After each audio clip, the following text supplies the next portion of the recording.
Hello students, welcome to IT smart word. AWS data tutorial series का lecture number 11 है। पिछली video में हमने टाइप टूल में इन सभी टूल्स के बारे में पढ़ा था और आज की इस वीडियो में हम ब्लेंड टूल के बारे में पढ़ेंगे। तो चलिए शुरू करते हैं। सबसे पहले हम यहाँ पर कोई शेप बना लेते हैं। जैसे कि हमने यहाँ से रेक्टेंगल को सेलेक्ट किया और फिर यहाँ पर एक रेक्टेंगल ड्रॉ कर लेंगे और फिर उसके बाद में इसकी एक कॉपी निकालेंगे। कॉपी निकालने के लिए कीबोर्ड से अल्ट और शिफ्ट बटन प्रेस करेंगे और फिर इस तरह से इसको ड्रैग कर लेंगे और यहाँ पर लाके क्लिक छोड़ देंगे तो हमारे पास कॉपी निकल जाएगी। और फिर उसके बाद में इन दोनों रेक्टेंगल को सेलेक्ट कर लेंगे और यहाँ से ब्लेंड टूल पे आके क्लिक करेंगे। तो अभी हमारे पास ब्लेंड टूल सेलेक्ट हो चुका है, या फिर हम कीबोर्ड से W बटन प्रेस करेंगे तब भी हमारे पास ब्लेंड टूल सेलेक्ट हो जाएगा। और फिर उसके बाद में यहाँ सेंटर पॉइंट पे आके क्लिक करेंगे और फिर यहाँ सेंटर पॉइंट पे आके क्लिक कर देंगे तो ये दोनों रेक्टेंगल जो है वो आपस में ब्लेंड हो जाएंगे और इसके बीच में बहुत सारे रेक्टेंगल्स फिल हो जाएंगे। और फिर उसके बाद में यहाँ से सिलेक्शन टूल पे क्लिक करेंगे और अगर किसी रेक्टेंगल पे क्लिक करके इसको मूव करेंगे तो सारे रेक्टेंगल एक साथ में मूव होंगे, क्योंकि ये सारे ऑब्जेक्ट एक ही में ब्लेंड हो चुके हैं। और अगर इसमें रेक्टेंगल्स कम करना है, जैसे कि अभी इसमें बहुत सारे रेक्टेंगल्स फिल हो चुके हैं और हमको सिर्फ 10 रेक्टेंगल फिल करना है, तो उसके लिए पहले इसको सेलेक्ट करेंगे और फिर ब्लेंड टूल पे जाके डबल क्लिक करेंगे तो यहाँ पर हमारे पास ऑप्शन ओपन होके आएगा। और फिर उसके बाद में यहाँ स्पेसिंग पे क्लिक करेंगे, इस पॉइंट पे आके क्लिक करेंगे और यहाँ से स्पेसिफाइड स्टेप पे आके क्लिक कर देंगे और फिर यहाँ से इसके जो स्टेप्स हैं वो कम कर लेंगे। जैसे कि अगर हमको 10 रखना है तो यहाँ पर सेलेक्ट करेंगे और फिर यहाँ से 10 लिख लेंगे और फिर उसके बाद में यहाँ से प्रीव्यू ऑप्शन ऑन कर लेंगे ताकि हमको यहाँ पर प्रीव्यू दिखाई दे। अगर परफेक्ट लग रहा है तो ओके कर देंगे, अगर और भी कम करना है तो यहाँ पर क्लिक करेंगे, जितना कम करना है उतना कम कर लेंगे। अगर हमको 5 रखना है तो यहाँ पर हमारे पास 5 रेक्टेंगल फिल हो चुके हैं और ओके करना है तो ओके कर देंगे। अगर हमको बढ़ाना है तो यहाँ से हम बढ़ा भी सकते हैं, जितने कम करना है जितने ज़्यादा करना है उतने यहाँ से हम कम और ज़्यादा कर सकते हैं। और फिर उसके बाद में यहाँ से ओके कर देंगे तो उसी के अकॉर्डिंग यहाँ पर रेक्टेंगल जो है वो फिल हो जाएंगे।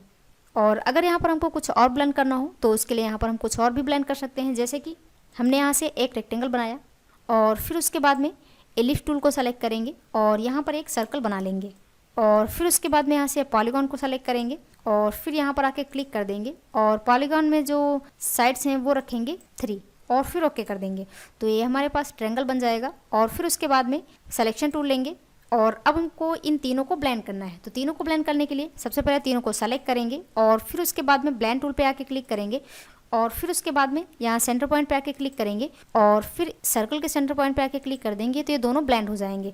और अगर हमको ट्रायंगल को भी ब्लेंड करना है तो यहाँ इस एंकर पॉइंट पे आके क्लिक कर देंगे तो हमारा जो ट्रायंगल है वो भी ब्लेंड हो जाएगा। तो कुछ इस तरह से हमारे पास शेप आ जाएगा। और एक चीज़ यहाँ पर हम किसी भी एंकर पॉइंट से शेप को ब्लेंड कर सकते हैं। जैसे कि इसको हम Ctrl Z करते हैं, जैसे कि अभी हमको इस सर्कल को और रेक्टेंगल को ब्लेंड करना है तो अगर हमको सेंटर पॉइंट से ब्लेंड करना है तो इस पर क्लिक करेंगे और यहाँ पर इस सेंटर पॉइंट पे आके क्लिक कर देंगे तो इस तरह से ब्लेंड होगा। और अगर हमको कॉर्नर के एंकर पॉइंट से ब्लेंड करना है तो उसके लिए इस एंकर पॉइंट पे क्लिक करेंगे और फिर इस एंकर पॉइंट से ब्लेंड करना है तो इस पर आगे क्लिक कर देंगे तो हमारे पास कुछ इस तरह से शेप फिल होंगे। और अगर हमको इस एंकर पॉइंट से करना है तो इस पर क्लिक करेंगे और यहाँ से सेंटर पॉइंट पे करना है तो यहाँ से सेंटर पॉइंट पे क्लिक कर देंगे तो कुछ इस तरह से शेप फिल होंगे।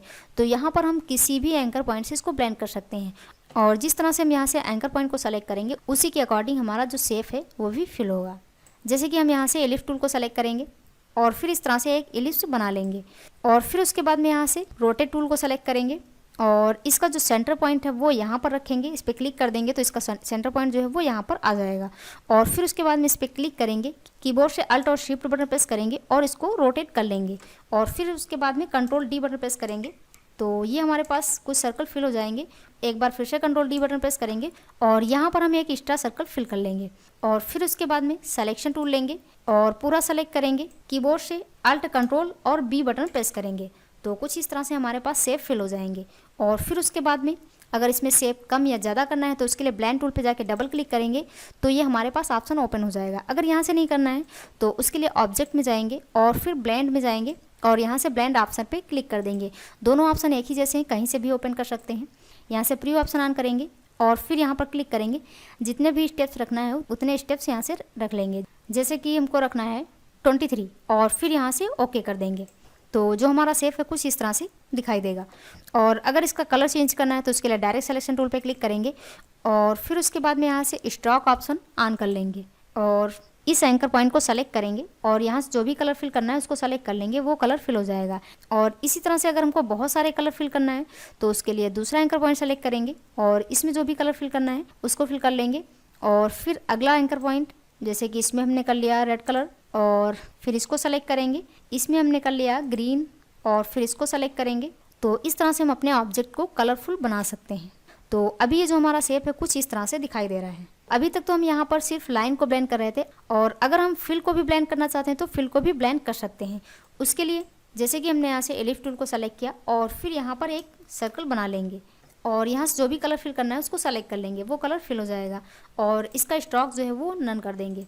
और फिर उसके बाद में इसकी एक कॉपी निकाल लेंगे और इसको थोड़ा सा छोटा कर लेते हैं और फिर दोनों को सेलेक्ट करेंगे। कीबोर्ड से अल्ट कंट्रोल और बी बटन प्रेस करेंगे तो कुछ इस तरह से जो हमारे सर्कल हैं वो ब्लेंड हो जाएंगे।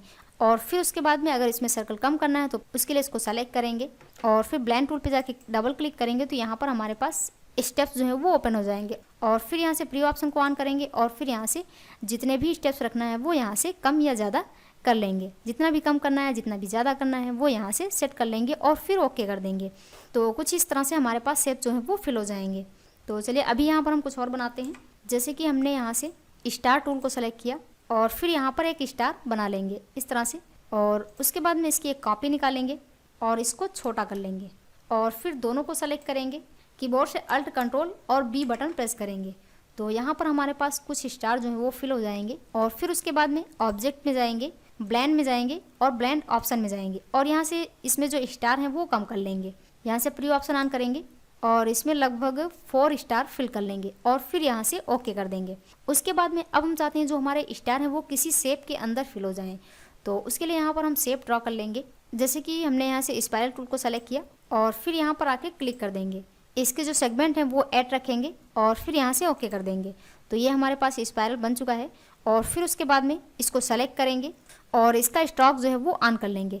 स्ट्रोक में जाएंगे और यहाँ से इसका स्ट्रोक ऑन कर लेंगे और फिर उसके बाद में दोनों को सेलेक्ट करेंगे, ऑब्जेक्ट में जाएंगे और यहाँ ब्लेंड में जाएंगे और यहाँ से रिप्लेस स्पाइन पे क्लिक कर देंगे। तो ये जो हमारे स्टार हैं वो इस तरह से फिल हो जाएंगे। और अभी जो हमारे स्टार फिल हो रहे हैं वो यहाँ पर सबसे बड़ा स्टार फिल हुआ है और फिर उससे छोटा, फिर उससे छोटा, फिर उससे छोटा और फिर उससे छोटा। और हम चाहते हैं कि यहाँ पर बड़ा स्टार फिल हो और यहाँ पर छोटा स्टार फिल हो। तो उसके लिए इसको सेलेक्ट ही रखेंगे और फिर ऑब्जेक्ट में जाएंगे, ब्लेंड में जाएंगे और यहाँ से रिवर्स स्पाइन पे क्लिक कर देंगे तो ये रिवर्स हो जाएंगे यानी कि चेंज हो जाएंगे। तो अभी हमारे पास जो बड़ा स्टार है वो सबसे पहले फिल हुआ है और फिर उससे छोटा, फिर उससे छोटा, फिर उससे छोटा और फिर उससे छोटा और सबसे छोटा स्टार जो है वो यहाँ पर फिल हुआ है। और एक चीज़, अभी जो हमारे स्टार फिल हुए हैं वो इस लाइन के साथ में रोटेट नहीं हुए हैं, ये बिल्कुल स्ट्रेट ही फिल हो गए हैं। और हम चाहते हैं कि जो हमारे स्टार हैं वो रोटेट होके फिल हों। तो उसके लिए इसको सेलेक्ट ही रखेंगे और फिर यहाँ ब्लेंड टूल पे आके डबल क्लिक करेंगे तो ये हमारे पास ऑप्शन ओपन होके आएगा। और फिर यहाँ पर इसका जो ओरिएंटेशन है वो चेंज कर लेंगे। जैसे कि पहला ओरिएंटेशन जो है वो है अलाइन टू पेज और दूसरा है अलाइन टू पाथ। तो यहाँ पाथ पे आके क्लिक कर देंगे और फिर यहाँ से इसका प्रीव्यू ऑन कर लेंगे तो ये कुछ इस तरह से रोटेट हो जाएंगे। और अगर इसके स्टेप्स बढ़ाना है तो यहाँ पर क्लिक करेंगे और फिर इसके स्टेप्स जो हैं वो कम या ज़्यादा कर लेंगे। जितने भी कम करना है, जितने भी ज़्यादा करना है वो यहाँ से कर लेंगे और फिर ओके कर देंगे। तो यहाँ पर हमारे पास कुछ इस तरह से स्टार जो हैं वो फिल हो जाएंगे। और इसी तरह से अगर कुछ और फिल करना है, जैसे कि हमने यहाँ से एलिफ टूल को सेलेक्ट किया और फिर यहाँ पर एक सर्कल बना लेंगे और फिर उसके बाद में इसमें जो भी कलर फिल करना है वो कलर फिल कर लेंगे। जैसे कि इसमें हमने मजेंटा कलर फिल कर लिया और फिर उसके बाद में इसकी कॉपी निकाल लेंगे और इसको थोड़ा सा छोटा कर लेंगे और फिर उसके बाद में दोनों को सेलेक्ट करेंगे, कीबोर्ड से अल्ट कंट्रोल और बी बटन प्रेस करेंगे और फिर उसके बाद में यहाँ पर कोई शेप बना लेते हैं। जैसे कि यहाँ से पेन टूल को सेलेक्ट करेंगे और फिर उसके बाद में इस तरह से एक शेप ड्रॉ कर लेंगे और यहाँ से सिलेक्शन टूल पे क्लिक करेंगे और यहाँ से इसका कलर नन कर देंगे और फिर उसके बाद में दोनों को सेलेक्ट करेंगे, ऑब्जेक्ट में जाएंगे, ब्लेंड में जाएंगे और यहाँ से रिप्लेस स्पाइन पे क्लिक कर देंगे। तो ये जो हमारे सर्कल हैं वो इस तरह से फिल हो जाएंगे। और इसमें अगर सर्कल कम या ज़्यादा करना है तो उसके लिए ब्लेंड टूल पे डबल क्लिक करेंगे, यहाँ से प्री ऑप्शन ऑन कर लेंगे ताकि इसमें जो चेंजेस हो रही हैं वो दिखाई दें और फिर यहाँ से जितने भी सर्कल कम या ज़्यादा करना है वो यहाँ से कर लेंगे और फिर ओके कर देंगे। तो जो हमारा शेप है वो कुछ इस तरह से फिल हो जाएगा। और अगर हमको कोई टेक्स्ट ब्लेंड करना है तो उसके लिए यहाँ पर हम टेक्स्ट भी ब्लेंड कर सकते हैं। जैसे कि हम यहाँ से टाइप टूल को सेलेक्ट करेंगे और फिर यहाँ पर आके क्लिक कर देंगे और जो भी टाइप करना है वो यहाँ पर टाइप कर लेंगे। जैसे कि हमने टाइप किया UPCISS और फिर सिलेक्शन टूल पे आके क्लिक कर देंगे और इसका फॉन्ट साइज़ थोड़ा सा बड़ा कर लेंगे। तो चाहे तो हम यहाँ से इसको खींच के बड़ा कर सकते हैं या फिर हम फॉन्ट साइज़ में जाके यहाँ से बड़ा कर सकते हैं। जैसे कि हमने इसका फॉन्ट साइज़ कर लिया 48 और फिर उसके बाद में इसका फॉन्ट चेंज कर लेंगे। फॉन्ट में जाएंगे और यहाँ से इसका फॉन्ट कर लेते हैं एरियल, और इसकी जो फॉन्ट स्टाइल है वो बोल्ड ही रखेंगे। और फिर उसके बाद में इसका कलर चेंज कर लेंगे। जैसे कि इसका कलर हमको रखना है रेड, तो यहाँ से रेड को सेलेक्ट करेंगे और फिर उसके बाद में थोड़ा सा इसको और बड़ा कर लेते हैं। और फिर उसके बाद में इसकी एक कॉपी निकालेंगे। कीबोर्ड से अल्ट और शिफ्ट बटन प्रेस करेंगे और इसकी कॉपी निकाल लेंगे और इसका कलर चेंज कर देंगे। फिल में जाएंगे और यहाँ से इसका कलर ब्लैक कर देते हैं। और फिर उसके बाद में इस पर राइट क्लिक करेंगे और अरेंज में जाएंगे और इसको सेंड टू बैक कर देंगे। और फिर दोनों को सेलेक्ट करेंगे, कीबोर्ड से alt control B button press करेंगे तो ये जो हमारा टेक्स्ट है वो कुछ इस तरह से दिखाई देगा। और फिर उसके बाद में ब्लेंड टूल पे जाके डबल क्लिक करेंगे तो ये हमारे पास स्टेप्स ओपन हो जाएंगे। और फिर यहाँ से प्रीव्यू ऑप्शन ऑन करेंगे और यहाँ से जितने भी स्टेप्स कम या ज़्यादा करना है वो कम कर लेंगे, अगर ज़्यादा करना है तो ज़्यादा कर लेंगे और फिर यहाँ से ओके कर देंगे। और एक चीज़, अभी इसमें जो ब्लैक कलर है वो नीचे है और रेड कलर ऊपर है, और अगर हम चाहते हैं जो रेड कलर है वो नीचे चला जाए और ब्लैक कलर जो है वो ऊपर आ जाए तो उसके लिए इसको सेलेक्ट करेंगे और फिर ऑब्जेक्ट में जाएंगे, ब्लेंड में जाएंगे और यहाँ से इसको रिवर्स फ्रंट टू बैक कर देंगे। इस पर क्लिक कर देंगे तो ये रिवर्स हो जाएगा, यानी कि जो ऊपर कलर था वो नीचे चला जाएगा और जो नीचे कलर था वो ऊपर आ जाएगा। तो इस तरह से हमारा कलर जो है वो पलट जाएगा। आई होप ब्लेंड टूल के सारे ऑप्शन आपको समझ में आ गए होंगे। तो आज के वीडियो में इतना ही, मिलते हैं अगली वीडियो में। Thanks for watching this video.